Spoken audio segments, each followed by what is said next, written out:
शिवसेना भवनाबाहेर भाजप आणि उद्धव बाळासाहेब ठाकरे शिवसेना पक्षाकडनं मोठ्या प्रमाणात बॅनरबाजी करण्यात आली आहे।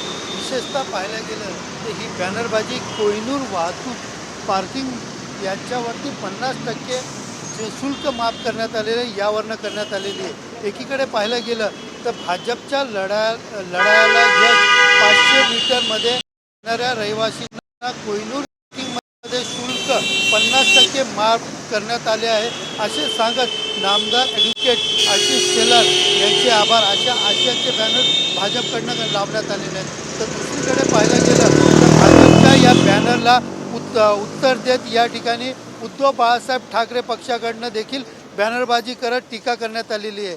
आपण पाहू शकता या बॅनरवरती आयत्या बिळावर नागोबा, जनतेच्या मागणीनुसार काम करणारे स्थानिक उद्धव बाळासाहेब ठाकरे पक्षाचे आमदार आणि सत्तेचा दुरुपयोग करून श्रेय घ्यायचे दुसऱ्याने BMCमध्ये केलेल्या सातत्याने पाठपुराव्यानंतर कोहिनूर पार्किंगचे शुल्क 50% माफ करण्यात आल्याचे बॅनर जे आहेत ते उद्धव बाळासाहेब ठाकरे पक्षाचे आमदार या ठिकाणी महेश सावंत यांच्याकडनं लावण्यात आलेलं आहे। एकंदरीत पाहायला गेलं तर 50% शुल्क कोहिनूर पार्किंग याच्यावरती माफ करण्यात आल्यावरनं या ठिकाणी शिवसेना भवनाबाहेर भाजप आणि शिवसेना उद्धव बाळासाहेब ठाकरे या पक्षांमध्ये बॅनर वॉर सुरू झालेला पाहायला मिळत आहेत। आणि दुसरी गोष्ट पाहिली तर पालिका निवडणुकीआधीच या ठिकाणी दोन्ही पक्षाकडनं श्रेयवादाची लढाई देखील या ठिकाणी सुरू झालेल्या पाहायला मिळत आहे।